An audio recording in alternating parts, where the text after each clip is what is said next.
오늘 우리에게 주신 하나님의 말씀은 요한계시록 12장 1절에서 17절 말씀입니다. 요한계시록 12장 1절에서 17절 말씀, 저 여러분들이 한 절씩 교독하겠습니다.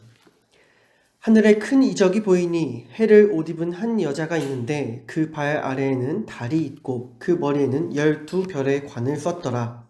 이 여자가 아이를 베어 하늘에 또 다른 이적이 보이니 보라, 한 큰 붉은 용이 있어 머리가 7이요 뿔이 10이라. 그 여러 머리에 7 왕관이 있는데 그 머리가 하늘의 별 3분의 1을 끌어다가 땅에 던져라. 용이 사냥하려는 여자 앞에서 그가 사랑한 그 아이를 지키고자 하더니 여자가 아들을 낳으니 이는 장차 철장으로 만국을 다스릴 남자라. 그 아이를 하나님 앞과 그 보좌 앞으로 올려가더라. 그 여자가 병에 동안에 거기서 그를 살리기 위해 하나님께서 예비하신 곳이 있더라. 하늘에 전쟁이 있으니 미가엘과 그의 사자들이 용과 더불어 싸울세. 용과 그의 사자들도 싸우나 이기지 못하여 다시 하늘에서 그들이 있을 곳을 얻지 못한지라. 큰 용이 내쫓기니 옛 뱀 곧 마귀라고도 하고 사탄이라고도 하며 온 천하를 꿰는 자라. 그가 땅으로 내쫓기니 그의 사자들도 그와 함께 내쫓기니라. 내가 또 들으니 하늘에 큰 소리 있어 이르되 이제 우리 하나님의 구원과 능력과 나라와 또 그의 그리스도의 존재가 나타났으니 우리 형제를 참소하는 자 곧 우리 하나님 앞에서 강한 참소하는 자가 쫓겨났고 또 우리 형제들이 어린 양의 피와 자기들이 증언하는 말씀으로써 그를 이겼으니 그들은 죽기까지 자기들의 생명을 아끼지 아니하였도다. 그러므로 오늘과 그 가운데 남은 자들은 즐거워하라. 그러나 땅과 바다는 망했을진저 이는 마귀가 자기에게 원하는 자녀를 알므로 크게 분내어 너희에게 내려갔습니다 하더라. 용이 자기가 땅으로 내쫓긴 것을 보고 남자를 낳은 여자를 박해하는지라. 그 여자가 큰 독수리의 두 날개를 받아 광야 자기 곳으로 날아가 거기서 그 회한 싹을 하여 한 떼와 두 떼와 반 떼를 양육하더니 여자의 뒤에서 뱀이 그 입으로 물을 강같이 토하여 여자를 물에 떠내려 가게 하려 하되 땅이 여자를 모아 그 입을 벌려 용의 뒤에서 선한 강물을 들이키니 용이 여자에게 분노하여 돌아가서 그 여자의 남은 자손 곧 하나님의 계명을 지키며 예수의 증거를 가진 자들과 더불어 싸우려고 바다 모래 위에 서 있더라. 아멘. 예수님께서 이 땅에 오셨을 때 정말 많은 기적들을 우리에게 보여주셨습니다. 우리 복음서에 잘 나와 있죠. 그런데 복음서들 중에서 우리 요한복음서는 그 기적들 중에서 특별히 7개만을 골라서 이 복음서의 내용에 넣어 놓았습니다. 이것을 우리는 쉽게 요한복음의 7대 표적, 7가지 기적이다라고 말하기도 하는데요.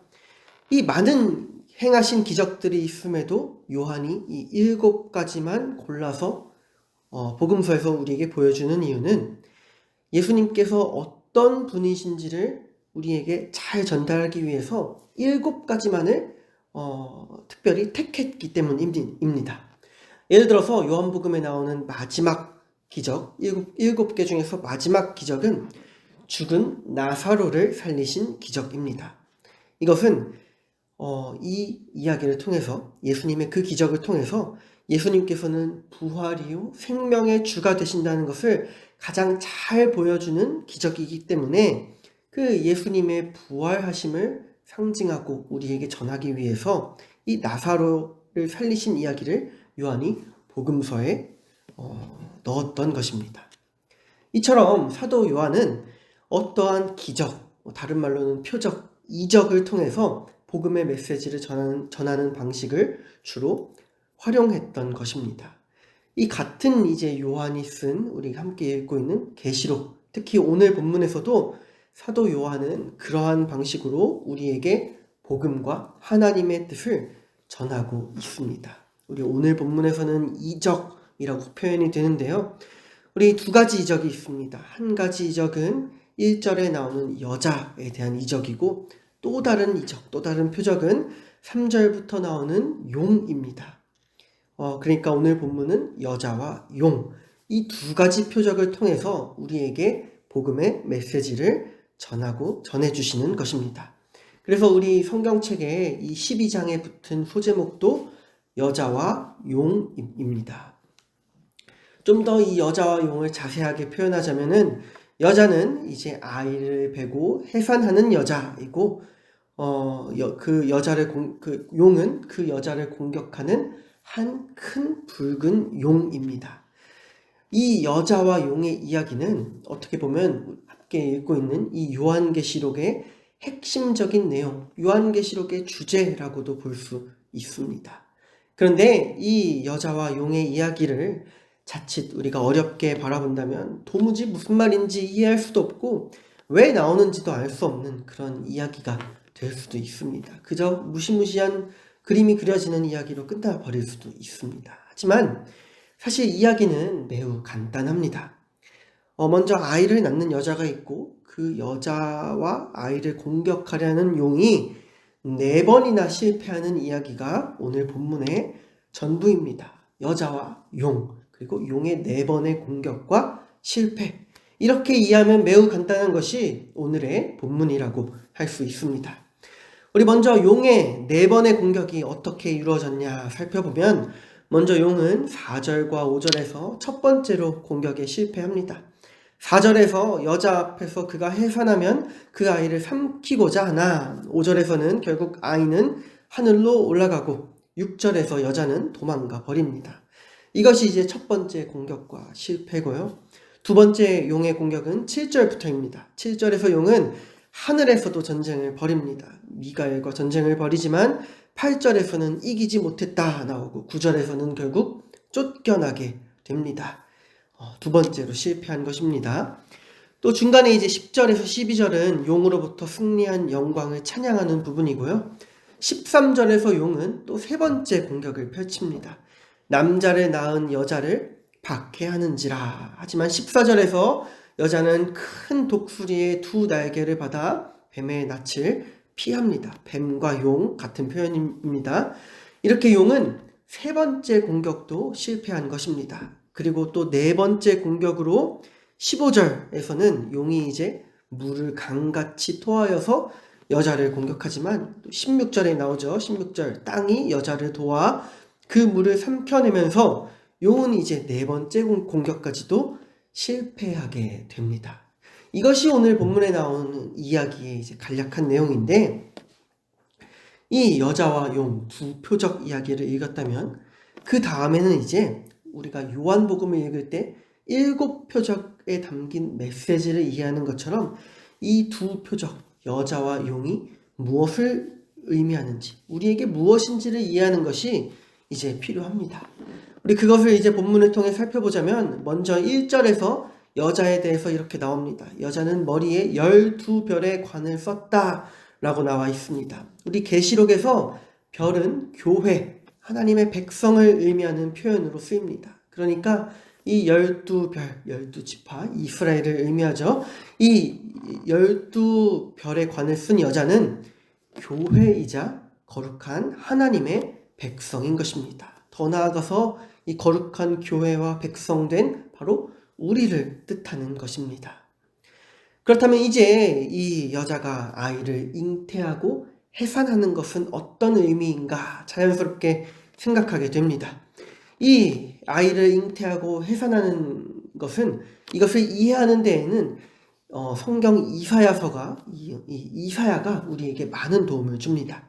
이사야서를 읽다 보면은 이사야 선지자는 하나님의 백성인 이스라엘이 마치 잉태하지 못하고 출산하지 못하는 상태다라고 표현을 합니다. 그리고 그러한 이스라엘이 아이를 갖게 되고 출산을 하게 되는 것이 바로 하나님께서 구원을 베푸신 것이다 라고 이사야 선지자가 우리에게 전합니다. 그러니까 이사야서에서, 그리고 오늘의 본문에서 여자가 출산하여 아들을 낳는다라는 것은 하나님께서 우리에게 구원을 베풀어 주셨다라는 의미가 되는 것입니다. 하나님의 구원, 자세하게 말하자면 예수님께서 이 땅에 오시고 예수님께서 십자가에서 죽으시고 부활하신 것이 오늘 본문에서 여자가 아들을 낳았다라는 표적으로 이야기되고 있는 것입니다. 이제 여자가 이런 의미라면 용은 그것을 방해하는, 이 여자의 출산을 방해하는 죄와 악한 세력, 마귀와 사탄이 되는 것입니다. 우리 9절에서도 나와 있습니다. 9절에서도 이 용이 바로 아담과 하와를 유혹했던 그 예전의 뱀이고 마귀이고 사탄이다라고 나와 있습니다. 이 용은 그러니까 하나님의 백성들을 박해하고 예수님의 구원 사역을 방해하는 그런 존재입니다. 우리 4절에서도 용이 하늘의 별을 땅에 떨어뜨린다라고 나와 있는데 우리 이 표현도 구약의 다니엘서 8장과 10장의 표현을 통해 이해해보자면 이렇게 나와 있습니다. 하나님의 원수가 하늘의 별 일부를 땅에 떨어뜨릴 텐데 그 별은 하늘에 속한 의인이자 하나님의 거룩한 백성이다 라고 다니엘서를 통해서 이해할 수 있습니다. 그 이해를 그대로 가져와서 오늘의 이 용이 별을 떨어뜨린다라는 것을 이해해보자면은 용이 하나님의 백성들을 박해한다라는 의미가 되는 것입니다. 또 용이 4절에서 아이를 삼키고자 한다라고 나와 있는데 이것은 여자의 출산, 그러니까 예수님의 구원 사역을 방해한다라는 것입니다. 하지만 결국 5절에서 여자는 아이를 낳았고 그 아이는 삼켜지지 않았고 하나님께로 올라갔다고 합니다. 예수님께서 이 땅에 오셨고 사탄의 많은 방해를 받았지만 죽으시고 다시 살아나셔서 구원을 이루시고 하늘로 올라가셨습니다. 어떠한 사탄의 방해에도 예수님의 그 십자가 구원은 실패하지 않고 이루어진 것을 말하는 것입니다. 이처럼 여자와 용 두 가지 표적은 사탄의 방해에도 불구하고 하나님의 백성을 위한 예수님의 구원은 결국 이루어졌다라는 것을 우리에게 보여주는 것입니다. 그런데 이제 오늘의 말씀에서 가장 중요한 것이 있습니다. 바로 6절과 14절입니다. 먼저 6절입니다. 그 여자가 광야로 도망하매 거기서 1260일 동안 그를 양육하기 위하여 하나님께서 예비하신 곳이 있더라. 또 비슷하게 14절입니다. 그 여자가 큰 독수리의 두 날개를 받아 광야 자기 곳으로 날아가 거기서 그 뱀의 낯을 피하여 한 때와 두 때와 반 때를 양육받으매. 우리 6절 14절 이렇게 나와 있습니다. 여자는 이제 용을 피해서 광야로 가고 있습니다. 여자에게 이 광야는 고통스러운 도망의 장소입니다. 광야 어떤 곳입니까? 광야는 사람이 살 수 없는 고난의 땅이고 또 이제 이 여자에게는 언제 용이 쫓아와서 해칠지 모르는 그런 시련의 땅이 바로 광야입니다. 여자는 그런 광야에서 살게 되는 것입니다. 그런데 비록 여자는 그런 광야에 있게 되지만 이어서 말씀에서 분명히 나와 있는 것이 있습니다. 그곳에서 하나님께서 여자를 양육하신다라는 것입니다. 그리고 또 14절에서 하나님께서 큰 독수리의 두 날개로 그 여자를 지켜주신다라는 것입니다.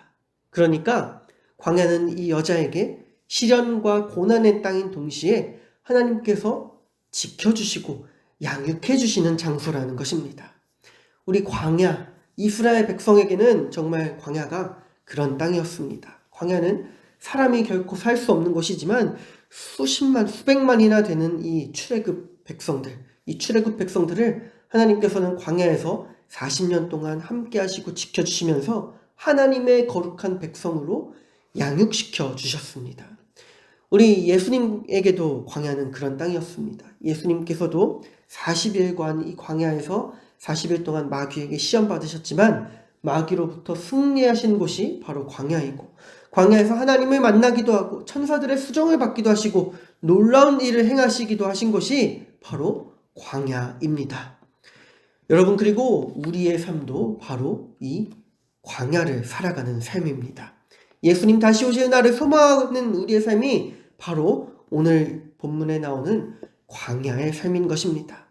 4번이나 공격을 시도했지만 실패하고 여전히 여자를 해하려고 하는 용처럼 우리의 삶에는 여전히 많은 죄가 우리를 유혹하고 우리에게 악한 영향을 미치고 우리를 틈타려고 우리를 노리고 있습니다.